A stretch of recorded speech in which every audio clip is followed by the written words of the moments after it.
On voit que le contexte des soins de santé est en train d'évoluer. On rencontre des durées de séjour qui sont raccourcies. On a des patients qui ont de plus en plus accès à de l'information. Et on a des patients qui veulent avoir plus d'autonomie par rapport à leurs soins. Ce sont autant d'exemples qui nous poussent à renforcer, revoir le cursus de formation des professionnels de santé. L'idée, c'était de découvrir d'autres horizons, une autre manière peut-être de procéder en consultation. Et donc, ce qui me motivait, c'était de sortir des chiffres, d'avoir une approche peut-être plus humaine. L'éducation thérapeutique, c'est en adéquation avec notre relation de soignant et dans une maladie chronique où on veut avancer avec la personne. Apprendre dans les livres, c'était bien, mais c'était pas encore assez. Et puis aussi pour avoir de l'authenticité dans ce que je faisais et valider la prise en charge que j'avais mis en place par rapport à ces patients-là. Quand j'ai commencé à travailler, ce qu'on me renvoyait, c'est qu'il fallait une barrière, il fallait mettre des limites, une attitude professionnelle. Et ici, je crois que je m'autorise plus à être naturelle, authentique, et je trouve que ça fonctionne mieux.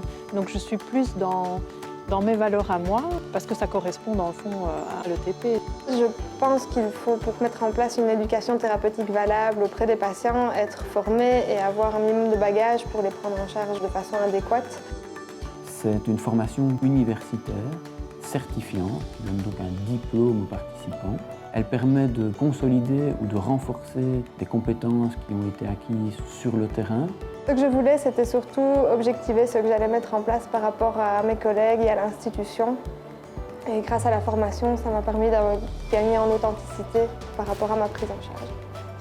Ce qui était donc très intéressant, c'était le contact avec tous les professeurs, tous les enseignants, parce qu'il y a aussi bien une base théorique que toute une approche où on peut plus donner son point de vue et où il y a beaucoup plus d'interactions. C'était pas une relation professeur-étudiant, c'est une relation de professionnel à professionnel, et donc c'était une relation très égalitaire où on se sentait très à l'aise pour discuter. Le côté relationnel avec les gens, quel que soit votre domaine de soignant, vous êtes dedans, et donc la formation est intéressante à ce niveau-là. Ma manière de consulter a changé depuis le certificat en éducation thérapeutique. Ça force à vraiment être à l'écoute du patient parce que c'est lui finalement le thérapeute pour lui-même et c'est lui qui va devoir mettre en place, développer ses outils, en avoir conscience pour qu'il affronte son quotidien et ses difficultés.